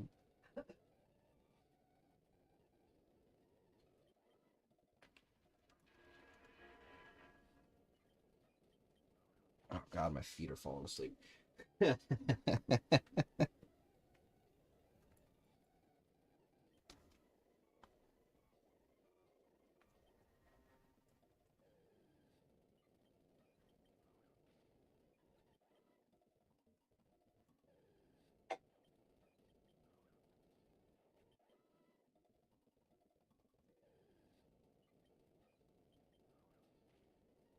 I don't know what I want to eat for lunch. There's cheese. I might make a grilled cheese sandwich. Choose the shredded cheese. It's not as good. It's not as good with shredded cheese, but I can do it. And I've thought about maybe making like a chipotle mayo that I can use to prep the bread for my grilled cheese sandwiches.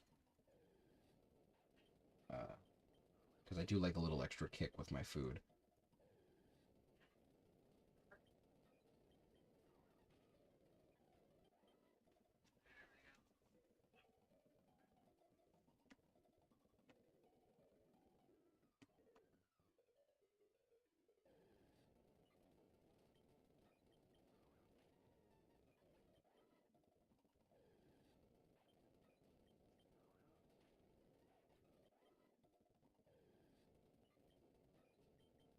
Oh, there's the pee-pee. Oh, alright, well.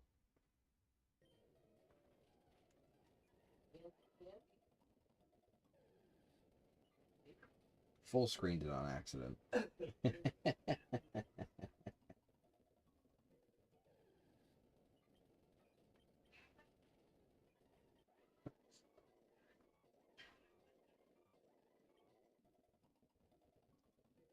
Yeah, I forget the F key does that, and it is sat right next to the key that I'm using for my A button.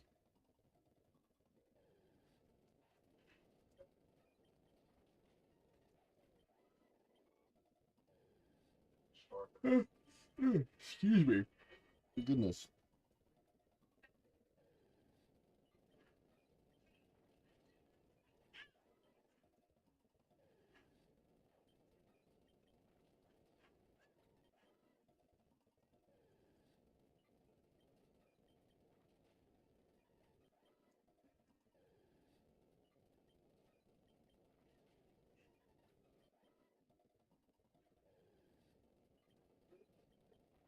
I fell down the stairs.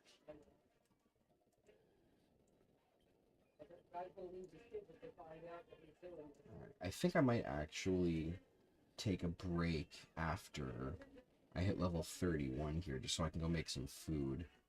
I unfortunately don't have a, like, we'll be right back screen, so I am just gonna have to end the stream. But the stream will come back up, once I've eaten and kind of taken my time to chill. Just because I don't want to end up burning myself out too quickly.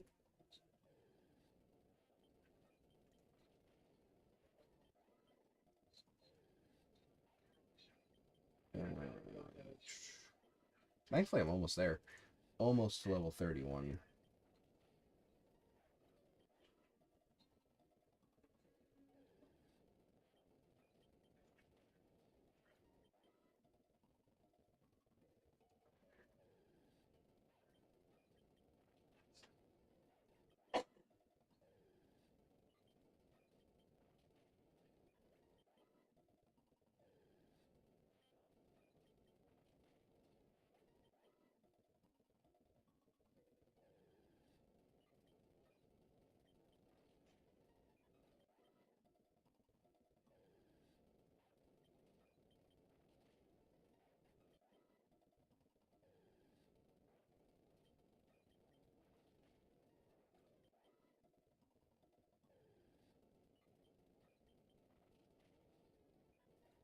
Just noticed that I'm at 6 subscribers now.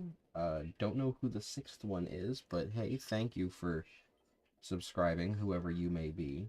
I greatly appreciate it, and you, whoever you are, will not be forgotten on my little journey here. So thank you so much. Thank you for being a part of my little adventure.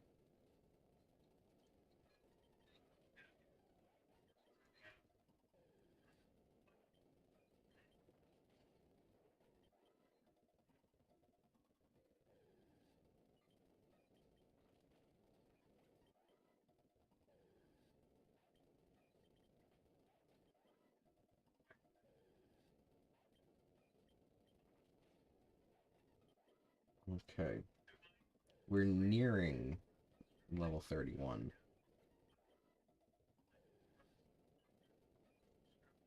And we already have to move moves over again.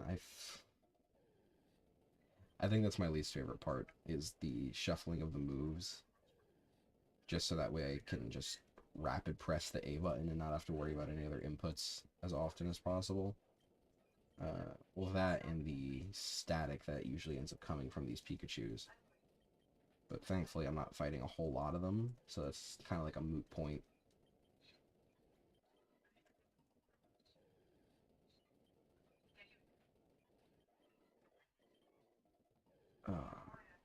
I'm here already. I might as well just keep going. Get my PowerPoints back up.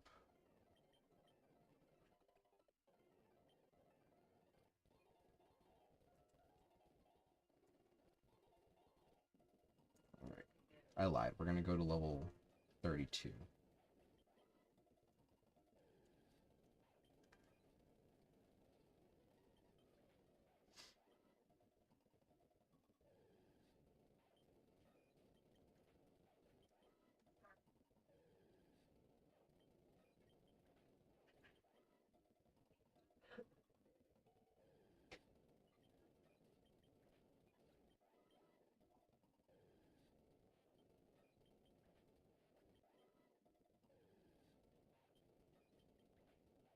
And shout out to the one person still watching. I know it says two, but one of them is technically me, because I have my stream open on my phone for quality assurance.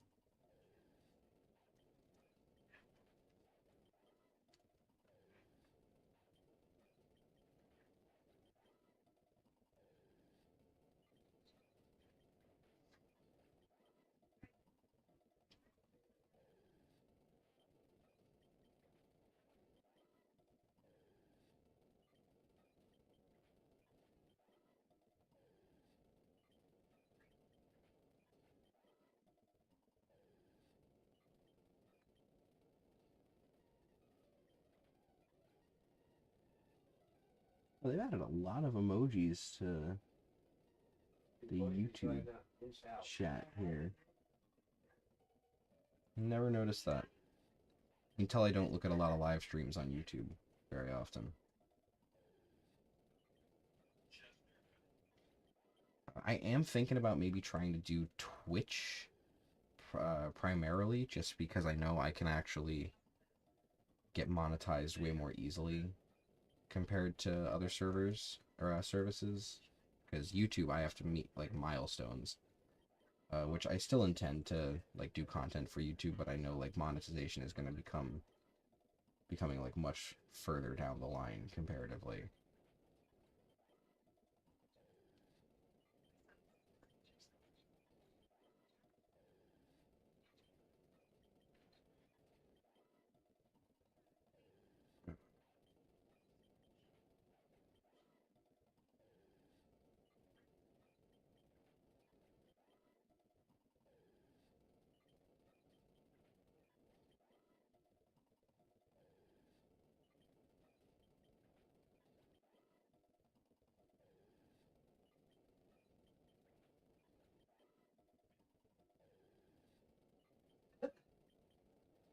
No pee. There is none pee for you.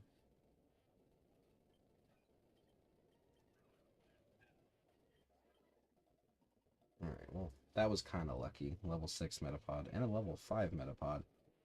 Alright. We will not be looking that gift horse in the mouth.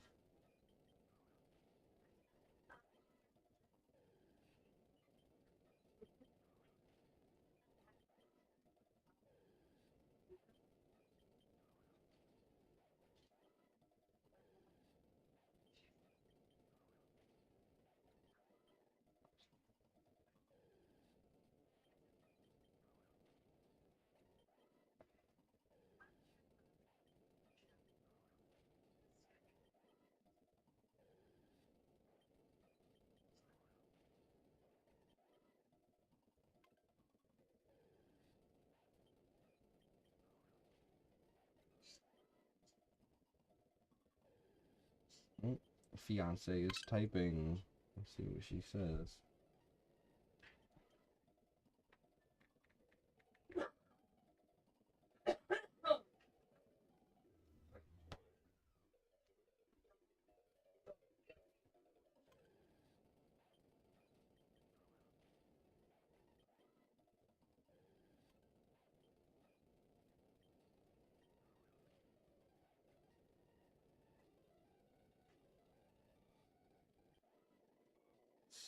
Sorry. There we go. Okay.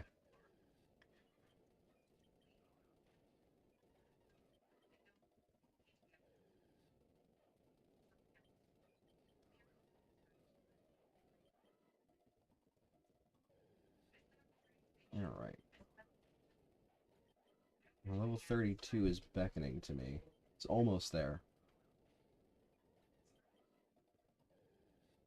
I'm really hoping that I can level up sooner rather than later, because this is definitely my least favorite part about this is the Pidgeot grind. The rest of the Pokemon are honestly going to be a breeze compared to Pidgeot. Like, I am so happy that this is closer to done than not. Oh, my audio just spiked.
It's so tantalizingly close. And I hit the full screen button again. Why do I keep doing that?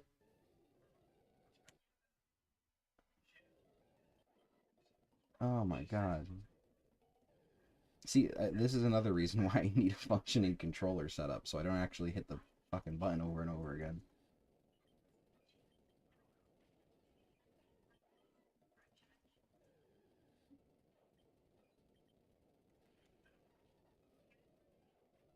Oh, yeah, okay. There's the obligatory static to proc.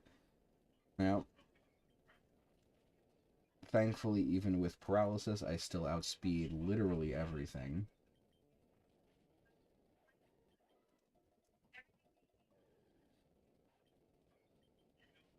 Uh...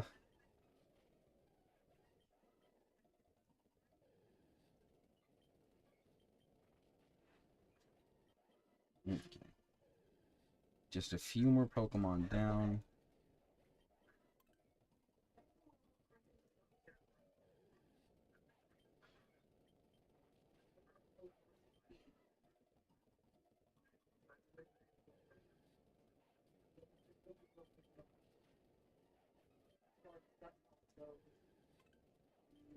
Right.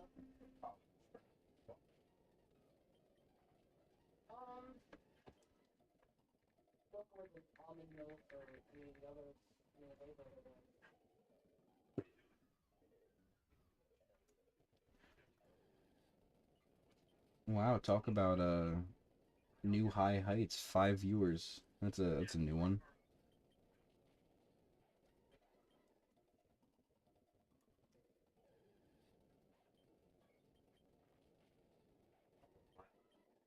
Oh, come on. Level 32. You're right there.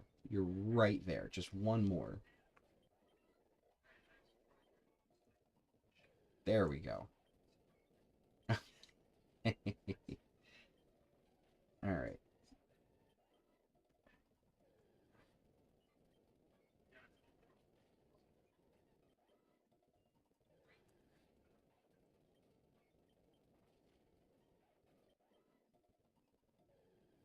I think I am just gonna... I'm gonna waste the rest of my PowerPoints, and then I will take my quick break. Probably stop for like 45 to an hour just so I can eat and recuperate and all that. The stream will be back on, though. I'm probably going to stream for another like 2-3 hours today, uh, just so I can get some more progress in this done. I would like to, get more progress knocked out on this, just because once I get Pidgeot done, it'll basically be easy street for the rest of the way. Uh, it's just kind of tedious, honestly.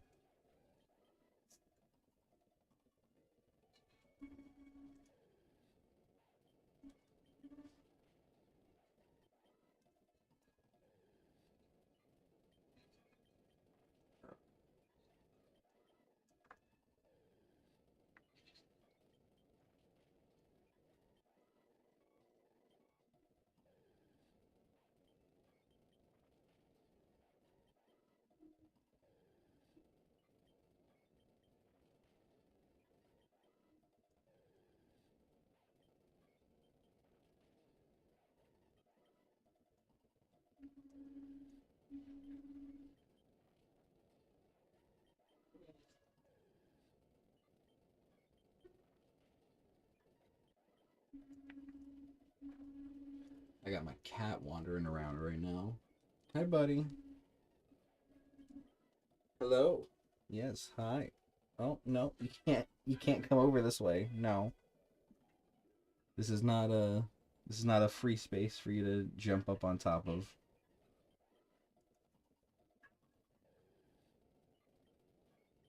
I know you are so cute.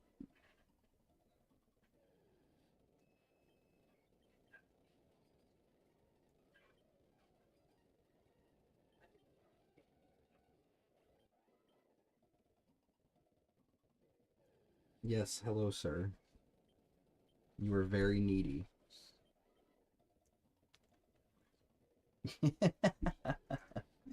For context, he is just kind of rubbing his head against my arm, begging for attention. I know, I know.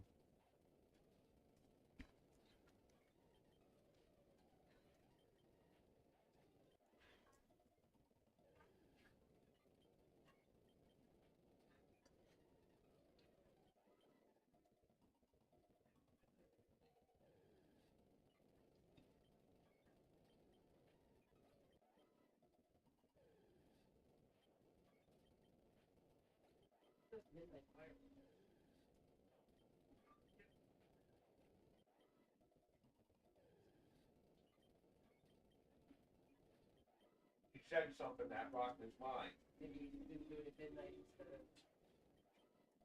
Oh yeah. Oh boy. I did not mean to run away.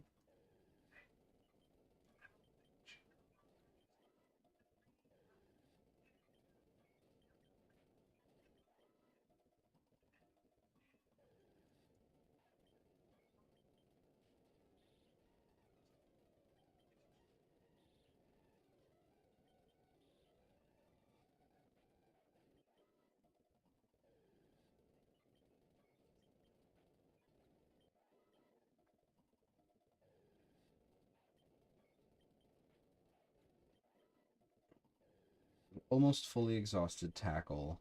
Well, actually, we have an almost fully exhausted tackle. I am dead off on that one. Well, once I have fully exhausted tackle, then I think that's when we'll take the break.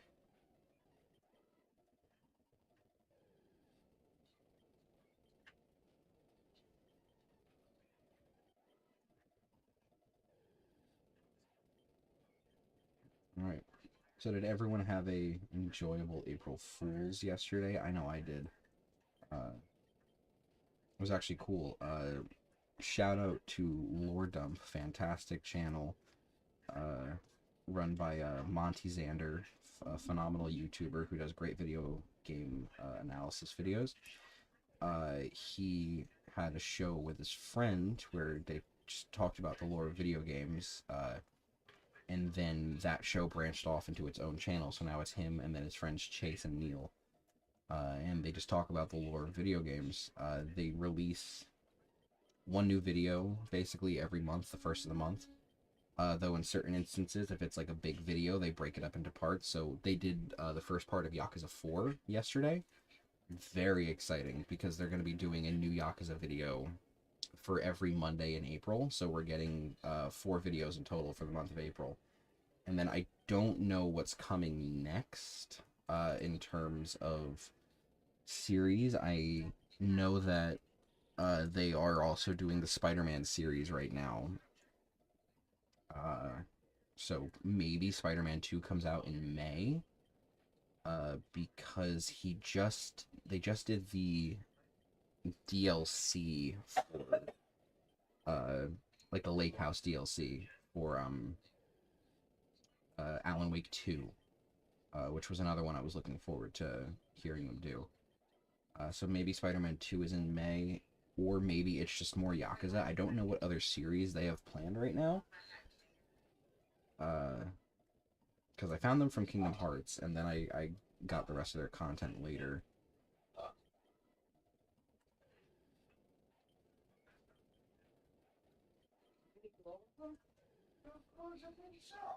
Yeah. What? Nobody else is eating them. I actually forgot to bring them to work. Alright, well, that is that for now, it seems. So thank you guys so much for hanging out for a little bit. We're at 16 hours now.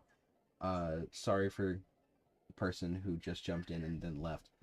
But yeah, that is that bit of the stream there. So I appreciate everyone coming out, and we will be kicking back up in about 45 minutes to an hour to keep the grind going. But yeah, I'll see you guys in a bit. Thank you so much. See you later.